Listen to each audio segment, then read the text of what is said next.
Thank you all for waiting. It's appropriate to wait for genius, I think. And so to my immediate right is Shamel Pitts.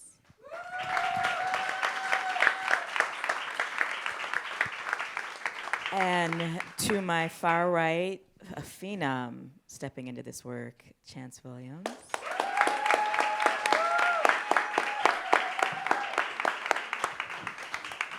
I'm Melanie George, Associate Curator for this year's festival and Scholar-in-Residence for this week of Pride. It has been, let me also just say, Shamel doesn't make me dress like this. I love a dress code. And so I packed only red and black this week. So this has been a long time coming to get this piece to this venue. For those who didn't hear the pre-show talk or the awards ceremony earlier today, I first reached out to Shamel as the very first artist when I became associate curator. Literally the first email I sent was to this artist right here. And we began to have conversations, which led to a residency. And during that residency was when the original Doris Duke Theatre burned down. We haven't talked about it a lot, but within that experience, Shamel lost process notebooks dating back years and years, and stayed and worked in the Pearlist studio to complete the residency. And that whole experience was part of the contributing residencies and support that brought Touch of Red to fruition. And so we had planned to premiere the work here, but we didn't have a theater for it. You've seen the technology, so you know you need a very specific kind of theater to be able to accommodate what Tribe as a collective does. So we had to wait, and in the interim, the work was co-presented with MASS MoCA in 2022, and has since toured the world to great acclaim, and finally, we get to have it here for Festival 2026. So I just named a lot of things that happened, and Shamel, I'm wondering, is the work different in 2026 than it was? I literally have all of our meetings recorded because they were on Zoom because it was 2020, right? So I know how you talked about it then. I'm wondering, is it the same work at this point? To Melanie, thank you for that first email in 2020. And thank you for those Zoom calls, and thank you for continuing to call me. And when Melanie calls, I answer. Same. Yeah, what I love about live arts is that it's alive, which means for me that it's always in movement. There are always changes that happens with it. And now in 2026, one of the big changes of the work is that we have a new dance partner, Channce. And whenever I meet a new dancer in a new creation or existing work, I'm always curious about what they bring to the work and how I can, with the clarity of information and choreography, give them room to bring themselves, and how Channce brings themselves has informed and evolved the work in a really beautiful way. So I think the big change is that. The other changes, are life changes. I'm 41 years old. I think I mentioned earlier that a great artist named David Thompson, who's a big pillow. David Thompson's here? Oh, wow.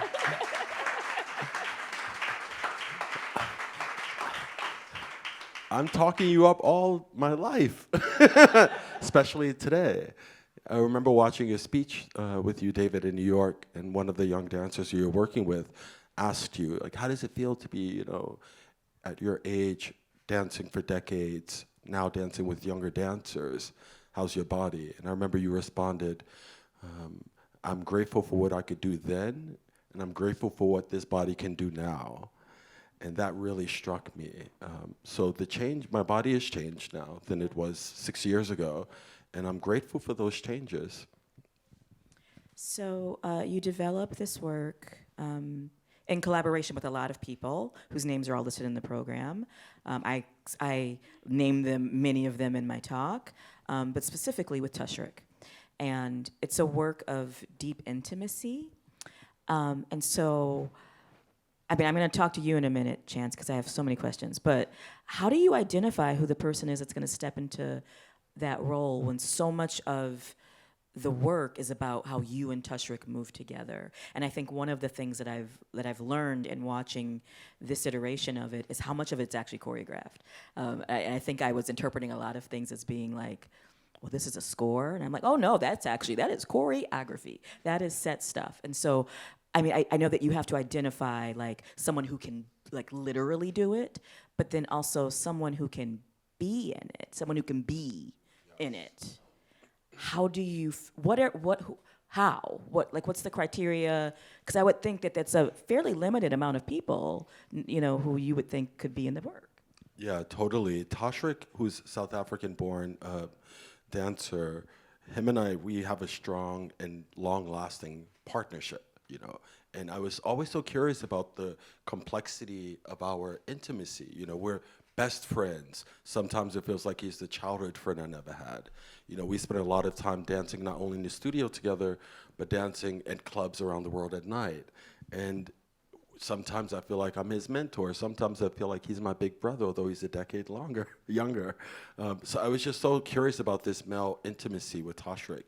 And the impetus of Touch of Red was to give space in research the complexity and multiplicity within male intimacy and partnerships.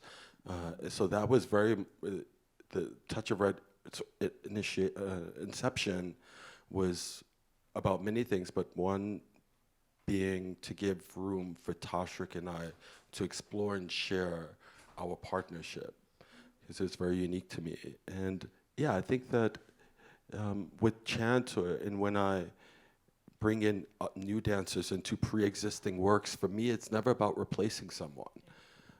It's about meeting someone else. And with Channce, I'll share how we met. But with Channce, what's beautiful for me in terms of what I've learned after he's learned the work in the last couple of months, right? We've just known each other for not very long, but I've learned the sort of efficiency and efficacy of strangers becoming partners. That when you seek someone, there's a sense that they're seeking you, and you can tap in and go far with one another. And I think that we're very close now, Channce and I. Yeah, and I agree that there aren't. I don't hold auditions. Channce and I met when Channce was working at Guggenheim. I was going to the museum, and he came up to me and said that he's seen my work and really enjoyed seeing my work. And as he's talking to me about my work, I'm just staring into his eyes and thinking, who is this interesting person? And then so I kind of like did some research after that and check out who he was, and saw him dancing online and talked to some friends, and they said beautiful things, not only about Channce as a dancer, but as a human being, and a bright-spirited, quirky, talented, skillful dancer. So actually with Tushrik, with Tribe, I commissioned Tushrik to create a quartet that was performed in New York, and I was helping Tushrik as a curator with the casting of that quartet. I invited Channce to be one of the dancers in that quartet with Tushrik, and became in closer proximity to Channce. So when Tushrik then moved back to South Africa last year, it felt right that I would invite Channce to join me, and I'm really grateful that Channce said yes, and continues to say yes. So, am I correct in saying that last night was your debut in this work, yes? Yes. So that's is crazy, correct. right? Applause. All the applause.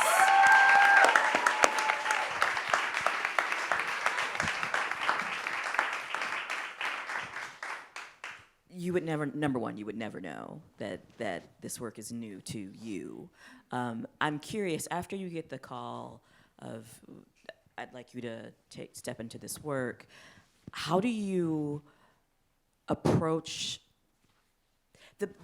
when I keep saying the being of the work, because I think, yes, there's the choreography, there's the clear physical stamina that's demanded of this work, but also you have to be like hyper present with each other and super vulnerable, and and like mutate within in a single scene. You might be sparring and then fornicating, like, you know what I'm saying? And so, like, how did you approach learning to be in the work? Maybe that's the question I want to ask. Yeah, thank you for that. I honestly I have a tendency to just go head first, especially when it's something that excites me, a prospect that feels like not worthy, but it's an endeavor that will make me better as an artist. And with this, I mean, I've had other things where I've been scared shitless and I just had to just throw myself off of the cliff. But that's kind of how I think about this work and this relationship with Shamel and this blossoming of what it's becoming and what it continues to become, is like there's a sense of fearlessness that I just had to just embody. And I am scared. I'm terrified. Just so you know, I'm like, every night there's a lot of fear and there's a lot of intense imposter syndrome running through my body too, because there's these associative elements. And like, I know Shamel has never wanted me to be anyone besides myself, but there's so much, for lack of a better word, lore around this piece and around this moment, especially with being here at Jacob's Pillow, you know? So it was like, I just had to there was no time to be afraid. There was no time to second guess myself. Logistically, we have 2.5 months to get this ready to go. So I have to just do it. You know, like functionally I agreed to do it. I'm gonna do it. And in terms of like, I think it's also a sense of, I'm a Leo. So I know who I am and I know what I can do. And I've had enough moments of doubt, and those moments of doubt still come in, but I was like, no, I'm gonna do this and I can do this. And a lot of it came from Shamel's trust, which I was like, why do you trust me so much? You know, like, we just met, but you're like, you think I can hold this, so I have to believe that I can hold this too. So yeah. Is your perception of the work or your understanding of the work different now that you're in it from what you thought of it or knew of it as a spectator to the work? Yeah, so I've never seen Touch of Red live. I've only experienced it as learning it and a little bit of referencing video, but my POV was always just, I'm just in awe of Shamel. I am in awe of Tashrik. I saw Black Hole in New York a couple years ago, and that just blew my mind. So I feel like I've always been, a spectator and just a witness to Shamel's journey and Shamel's work. But yeah, being in it is a completely different ball game. And this is a tangent, I guess, but just feeling so held by everybody that is affiliated with Tribe and comes through Tribe, and it's such a tightly, like a well-oiled machine, for lack of a better word, with a lot of care. So it's one thing to see it and perceive the work on the outside and yearn to do it, yearn for a moment that I could possibly be considered for it, and then it's another thing to be like, oh, like, I am now a part of this like ecosystem. So it's really, really, really beautiful. I don't know if that answered your question, but. No, you did, absolutely.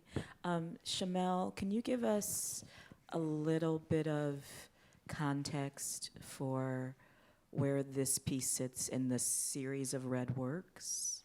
Yes, so the work that Channce was referring to, Black Hole, that was the last and final work of a triptych that I created called Black Series, with my Brooklyn-based multidisciplinary performing arts collective called Tribe, which is a 501c3 nonprofit arts organization.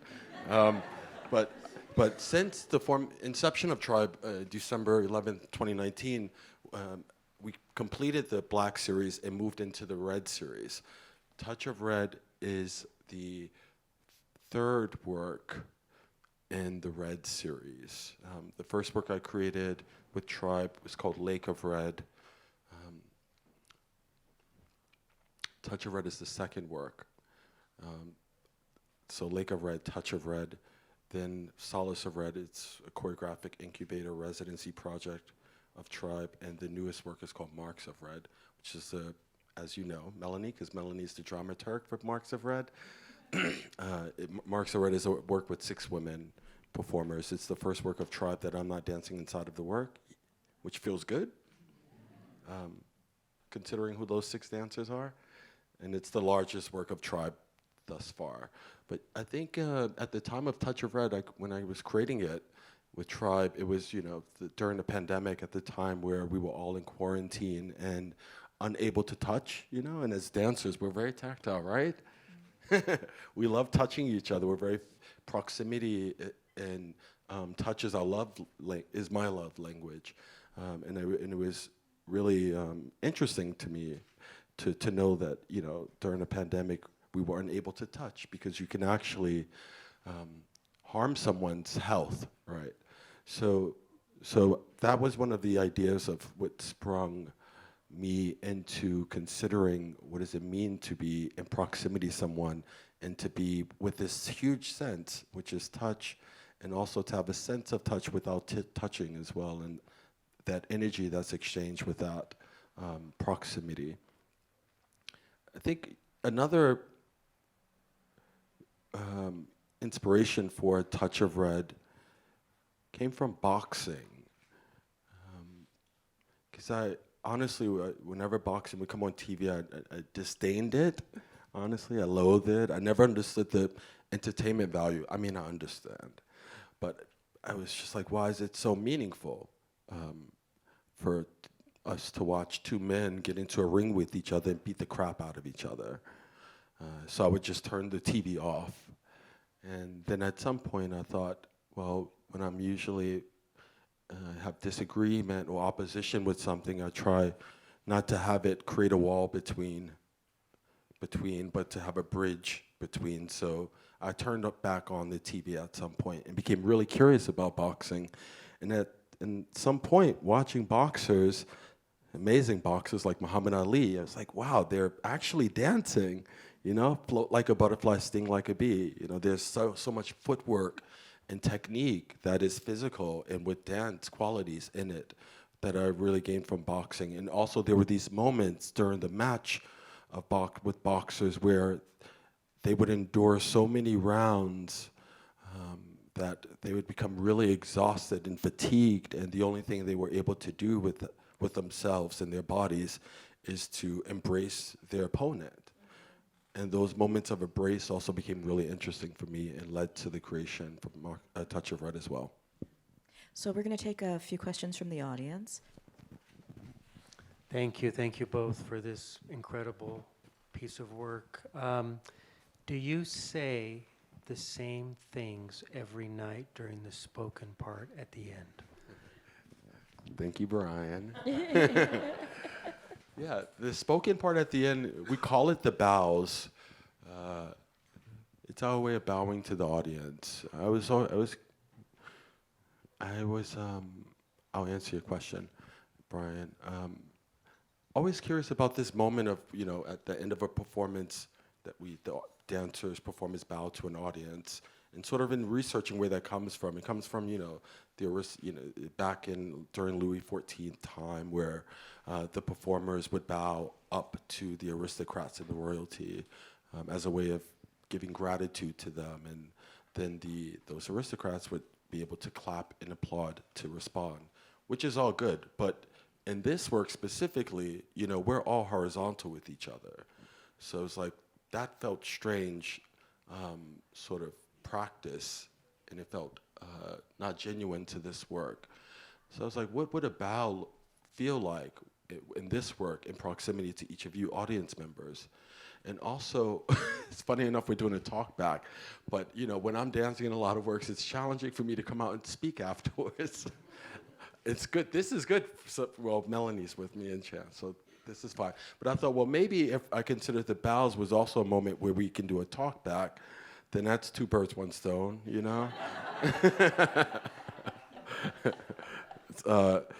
Yeah, but I thought it was a really interesting moment for us to also use our voice in an intimate way with each side of the audience banks.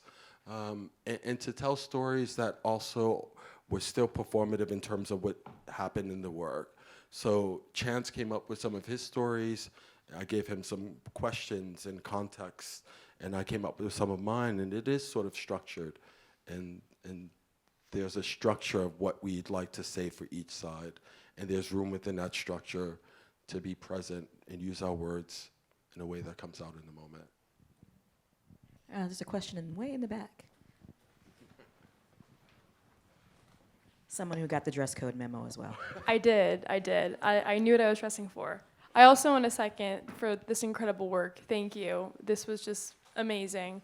My question is about the rehearsal process, because this work is so visceral, and I'm wondering if when you're rehearsing for it, is it like we're gonna do this entire thing in one run, or do you chop it up in sections? How do you decide what to like rehearse? Because I was sitting there and I was sweating with y'all. I was like, this is crazy. And also like the mental strength that it takes to get through the work as well. I can imagine that that's a hefty feat. So I was just wondering the rehearsal process behind it. Yeah, Chance and I had several months together. I think for me, the rehearsal also starts inside, you know, that I know that somehow that I'm getting ready for this. So I do a lot of meditation and a sense of channeling and tuning myself inside before I even get to meet Chance in the studio. And when Chance and I meet in the studio, we have things that we do. I like to jump rope a lot. Chance does his many different things, and we come together. You can speak for yourself. And then we sort of do like a 7-minute workout that's cardio. Actually, Baryshnikov shared this with me. So we do this 7-minute workout together. It's like jumping jacks and wall sits and push-ups and things I never really do outside of training for this work. And then we do what I call tuning, where like a musician would, you know, before they start to play, they would tune their instrument. So we start to tune our bodies in a way to get us ready for the rehearsals. So that's a lot of to do with not only endurance, but stretching and softening in order to move quickly, close proximity intimacy, fast footwork. So there's a lot of sort of training in that regard that happens before we get into the dance choreography itself. And then when we get into dance choreography itself, this work has 10 sections. We call each of the sections rounds, sort of springboarding from the boxing thing. And each round has its own mountain to climb. So it feels good to take our time and dig into the proposition of each round. And I feel like that's what we were doing at the beginning. And then at some point it's like, okay, now let's run 2 rounds. And then like Fibonacci, we go on from there until we're doing runs every day. I think we have time for one more, and then we need to wrap. Over here, there's a mic that's going to come to you. Again, I just want to say how amazing this piece was. This piece has a lot of lighting cues and projections. How did you, I guess, decide which projections to use? Did that come along with the choreography? Did the choreography come first and then the projections? How did you decide on the, I guess, mood for the lighting to pair with the movement? Yeah, I really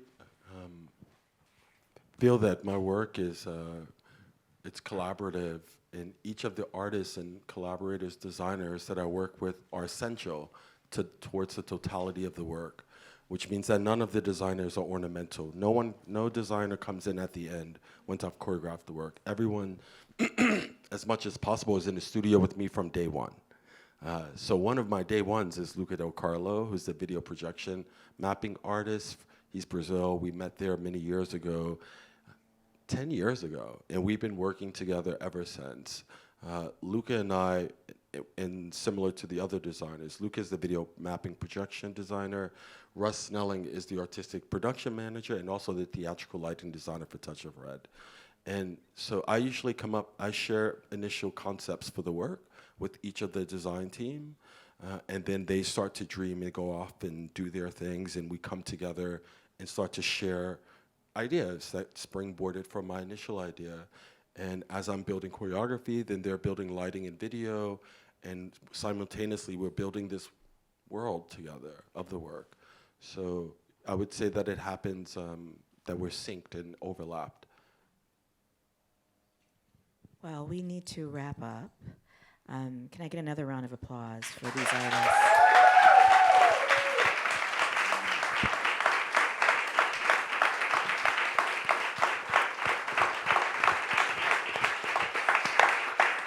And in the spirit of the end of Touch of Red, thank you for joining us, and please feel free to leave us.